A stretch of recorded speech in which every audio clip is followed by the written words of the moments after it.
यहां मरियम के पेट से ईसा पैदा हुए, और ये तो आप सब जानते हैं बगैर बाप के पैदा हुए ईसा। मरियम ने बगैर शौहर के बेटा पैदा किया, तो जाहिर है कि आवाजें तो उठना थी। जो चीज कभी ना हो, वो नमाजी औरत मेहराब में अल्लाह की इबादत करने वाली, अपने घर के कोने में मुसल्ला पकड़ कर इबादत में रहने वाली औरत शादी से पहले मां बन जाती है। लोगों ने कहा वाह, 900 चूहे खा के बिल्ली चली हज को। इबादत करने के मामले में देखो हर वक्त मुसल्ला बिछाती है, और हाल यह है कि उसने बगैर शादी के बेटा पैदा किया, यानी नाजायज बच्चा।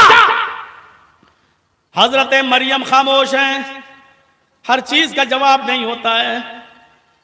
सीखो कुछ, हर चीज का जवाब नहीं दिया जाता है, बहुत सी चीजों का जवाब खामोशी भी होता है। हजरत मरियम खामोश हैं, कुछ नहीं बोल रही हैं। जब पानी हद से ज्यादा चढ़ गया और लोग आए और कहने लगे मरियम तुम्हें साफ साफ बताओ ये बात क्या है। लोग क्या क्या अफवाहें उड़ा रहे हैं, क्या क्या अफवाहें फैला रहे हैं। तो हजरत मरियम ने इशारा किया, मुझसे क्या पूछते हो, ये बेटा किसका है, इसका बाप कौन है, मुझसे क्या पूछते हो, जाओ उसी बच्चे से पूछ लो।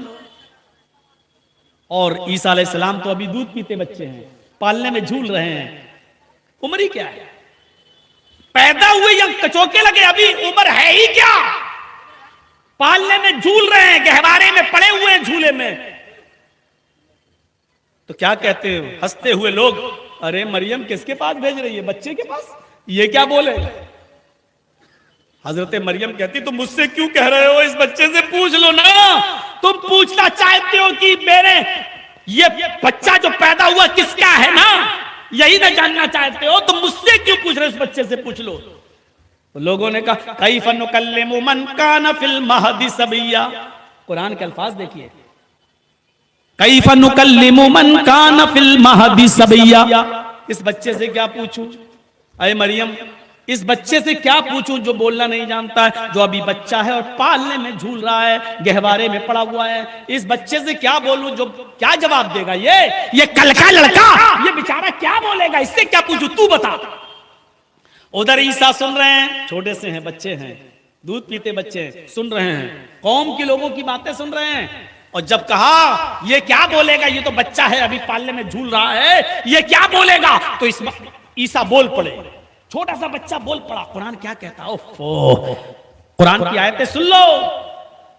आज की तरह कुरान की आयतों से और हदीसों से भरी हुई तकरीर मेरे भाइयों शायद आम जलसों में इस तरीके की नहीं होती है, ऐसी नहीं होती है। आज पूरी की पूरी तकरीर मुदल्लल सिर्फ किताबों सुन्नत पर मबनी है, जो मैंने आपके सामने पेश की है। वरना और तकरीरों में कभी इधर की, कभी वो वेदों की बातें, कभी उधर की बातें, कभी ये लोगों की फरमाइश पर, कभी मंत्र मंत्र, ये सब चलते हैं। लेकिन आज खालिस कुरान और हदीस पर मबनी ये तकरीर हमने आपके सामने रखी है। शायद समझ लो कि बारिश हो गई थी, उसकी वजह से ये मौजू मेरे जहन में आया कि चलो इसी पर बोला जाए। तो छोटा सा बच्चा बोल पड़ा। क्या कहा उस बच्चे ने, जब उन लोगों ने कहा कि ये क्या बोलेगा, ये तो झूले में पड़ा है, बच्चा है, क्या बोलेगा। इधर ईसा कहते इन्नी अब्दुल्लाह, कुरान की आयत है, ये तो बोल रहा है, कौन है, आवाज आई, सब लोग इधर। और ईसा क्या कह रहे हैं, छोटे से बच्चे क्या कह रहे हैं, इन्नी अब्दुल्लाह, मैं अल्लाह का बंदा हूं। इन्नी अब्दुल्लाह, मैं अल्लाह का बंदा हूं। अतानियल किताब वजालनी नबियन वजालनी मुबारकन ऐनमा कुन्तु व औसानी बिस्सलाति वज़्ज़काति मा दुमतु हय्या। कुरान की आयत पर रश करो, छोटा सा बच्चा बोलकर जवाब दे रहा है, इन्नी अब्दुल्लाह, मैं अल्लाह का बंदा हूं। मेरी मां पर तोहमत लगाते हो, मेरे मां पर इल्जाम लगा रहे हो, उस तरफ नहीं गए। सिर्फ मेरी आवाज, मेरे मुंह में जो जबान है, जो बोल रहा हूं, वो अल्लाह ने जो दी हमें, उसी से अंदाजा लगा लो। और सुनो, मेरी मां ने कोई गलत काम नहीं किया, अल्लाह ने मुझे अपनी कुदरत कामिला से पैदा किया है। मेरा कोई बाप नहीं है, जो कुछ भी है मरियम मेरी मां है, और अल्लाह ने मुझे अपने हुक्म से पैदा किया है। इन्नी अब्दुल्लाह, मैं अल्लाह का बंदा हूं। अतानियल किताब, अल्लाह ने मुझे किताब दी है, यानी मैं जब नबी बनूंगा तो इंजील मुझे मिलेगी, यानी अल्लाह ने मुझे किताब से नवाजा है। वजालनी नबिया, और अल्लाह ने मुझे नबी बनाकर भेजा है। आए लोगों, एक ही आयत में कितनी बातें। लोगों, मैं अल्लाह का बंदा हूं। अतानी अल किताब, अल्लाह ने मुझे इंजील से नवाजा, तो किताब दी है, यानी अल्लाह की तरफ से मुझे किताब मिलेगी। वजालनी नबियन, और अल्लाह ने मुझे नबी बनाकर भेजा है। वजालनी मुबारकन ऐनमा कुन्तु, और मैं जहां रहूंगा अल्लाह ने मेरे जरिए बरकत रखी है, मुझे मुबारक बनाया है, यानी मेरे जरिए हर जगह बरकत होगी। मैं जहां जाऊंगा वहां बरकत ही बरकत मेरे पीछा करेगी। मुझे अल्लाह ने बरकतों से नवाजा है, मैं जहां भी रहूंगा। वह औसानी बिस्सलाती वज़्ज़कात, यही मेरा मौजू है। वह औसानी बिस्सलाती वज़्ज़काती मा दुम्तु हय्या, और मेरे रब ने मुझे हुक्म दिया है कि मैं जब तक जिंदा रहूं नमाज पढ़ता रहूं और ज़कात देता रहूं, नमाज पढ़ता रहूं और ज़कात देता रहूं। देख लीजिए नमाज, यहां पर छोटा सा बच्चा भी कह रहा है, दूध पीता बच्चा भी कह रहा है, जब मुझे नबी बनाकर अल्लाह भेजेगा, मुझे किताब देगा, मुझे बाबरकत बनाएगा, तो मुझे ये हुक्म भी देगा कि जब तक मैं जिंदा रहूं नमाज पढ़ता रहूं और ज़कात देता रहूं। ये नमाज कभी और किसी भी हाल में माफ नहीं है। मेरे भाइयों, 1.5 घंटे की इस तकरीर के बाद मैं समझता हूं आपके अंदर एक इनकलाब सा आया होगा, सोच लिया होगा, जहन बना लिया होगा। और सुन लीजिए यहां उठने से पहले कि अगर इस तकरीर के बाद भी सुबह अगर हमारी मस्जिदें खाली रही तो समझ लीजिएगा इस जलसे का कोई असर नहीं पड़ा, और अगर मस्जिदें भरी रही और आपने नमाज की पाबंदी कर ली तो समझ लीजिएगा कि जलसे के असरात हमारी जिंदगी पर मुरतब हो रहे हैं। आपका पैसा सही जगह पर गया है। मेरे भाइयों, इस 1.5 घंटे के और भी वाला जिक्रुल्लाह अकबर भी मैंने पढ़ा था कि अल्लाह का जिक्र बहुत बड़ी चीज है, बहुत बड़ी चीज है। तो जिक्र इलाही से अपनी जबान को मुज़य्यन रखो, हर वक्त पढ़ते रहो कभी ला इलाहा इल्लल्लाह।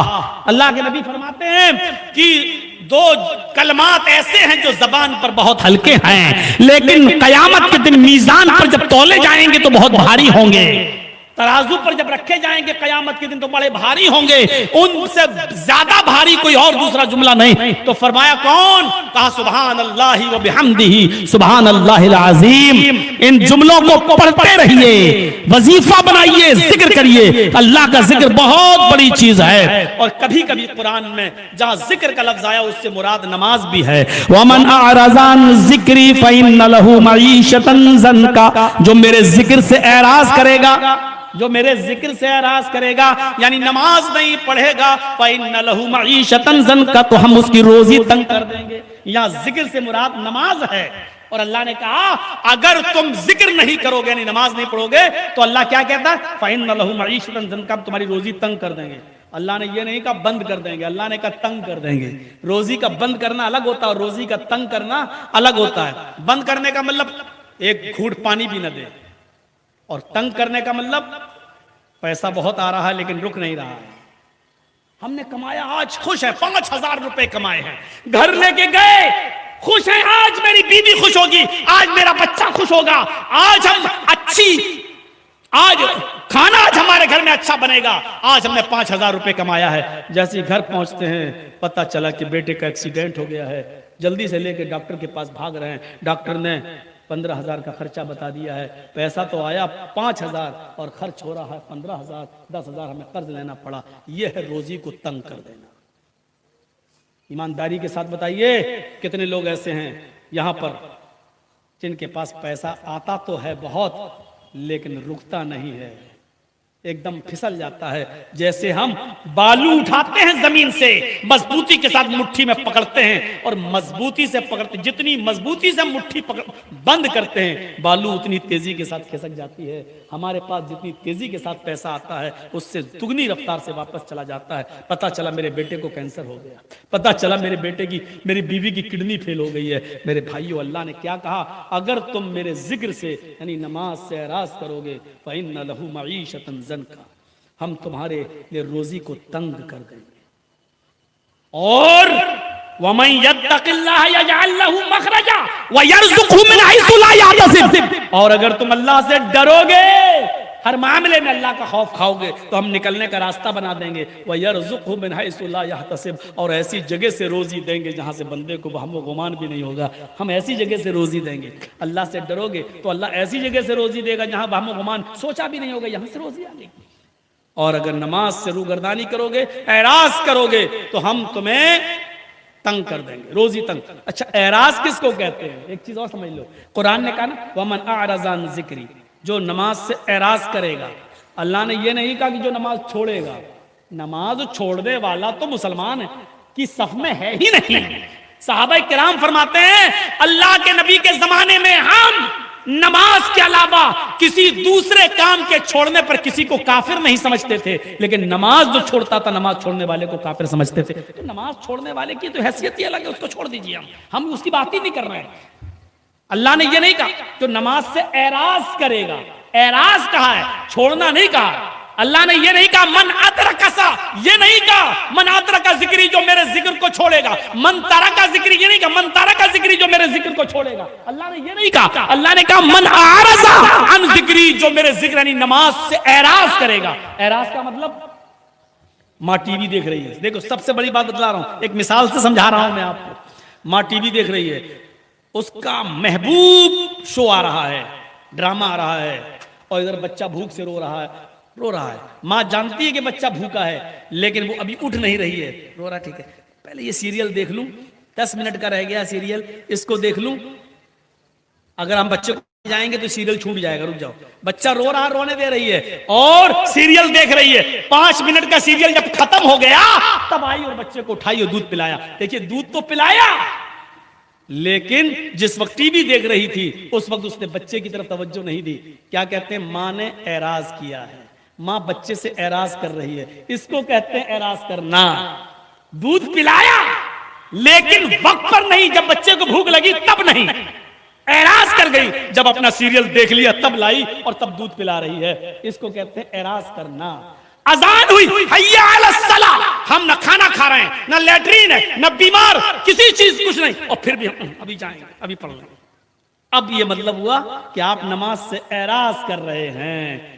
बाद में जब नमाज पढ़ी तो जमात हो चुकी थी, नमाज तो पढ़ ली लेकिन जमात से निकल जाने के बाद पढ़ी, इसको कहते हैं एराज करना। अल्लाह ने छोड़ने के बारे में नहीं कहा, नमाज जो छोड़ते हैं उनका क्या अजाब होगा ये तो अल्लाह ही बेहतर जाने। यहां नमाज से जो मुंह मोड़ेगा, एराज करेगा, वक्त पे वक्त पढ़ेगा, अल्लाह कहता हम उसकी रोजी को तंग कर देंगे। ये तो उनके बारे में जो नमाज पढ़ रहे हैं, टाल मटोल कर ही सही, ये तो उनके बारे में कहा है। जो नमाज पढ़ ही नहीं रहे उनके बारे में क्या होगा ये तो अल्लाह ही बेहतर जाने। वमन अअरज़ अन ज़िक्री फ़इन्न लहू मईशतन ज़ंका, हम उसकी रोजी को तंग कर देंगे। तो अल्लाह के जिक्र से में लगे रहिए, नमाज से एराज मत कीजिए, अजान होते ही मस्जिद की तरफ जाइए, अल्लाह को याद कीजिए और नमाज की पाबंदी कीजिए। मुख्तसर सी तशरीह मैंने आपके सामने की है। अल्लाह से दुआ करता हूँ कि लाल आलमीन हमारी ख़ताओं को माफ़ फरमा दे। हमारे इस मदरसे के नाजिम साहब अभी हमसे कहने लगे वहाँ जब घर पे लेने गए कि मौलाना अगले साल की डेट दे दीजिए। हमने कहा इस साल का जलसा हुआ नहीं, अगली साल की डेट पहले दे दीजिए। तो वो मांग रहे हैं। बहरहाल मेरे भाइयों दुआ कीजिए, आपकी मोहब्बतें रहें, हम बार बार आपके इलाके में आएं। इस मर्तबा बारिश हुई है, कोई बात नहीं, जलसा आपका कामयाब रहा है, क्योंकि इसमें हम और आप कुछ नहीं कर सकते। मा तशाऊना इल्ला अन यशा अल्लाह, होगा वही जो अल्लाह चाहेगा, वो नहीं होगा जो हम और आप चाहेंगे। अल्लाह की मर्जी चलेगी, अल्लाह की मशीयत चलेगी। अल्लाह से दुआ है कि अल्लाह हम सबको 5 वक्त का नमाजी बना दे, हमें कुरान की तिलावत की तौफीक दे, नमाज को कायम करने की तौफीक अता फरमा और जिक्र करने की तौफीक अता फरमा। इलाहुल आलमीन हमें नमाज के एराज से बचा ले और नमाज का पाबंद बना दे। जब तक हम जिंदा रहें इस्लाम पर जिंदा रखना, जब हमारा खात्मा हो तो ईमान पर हमारा खात्मा फरमाना। वमा अलैना इल्लल बलागुल मुबीन व आखिरु दावाना अनिल हम्दुलिल्लाहि रब्बिल आलमीन।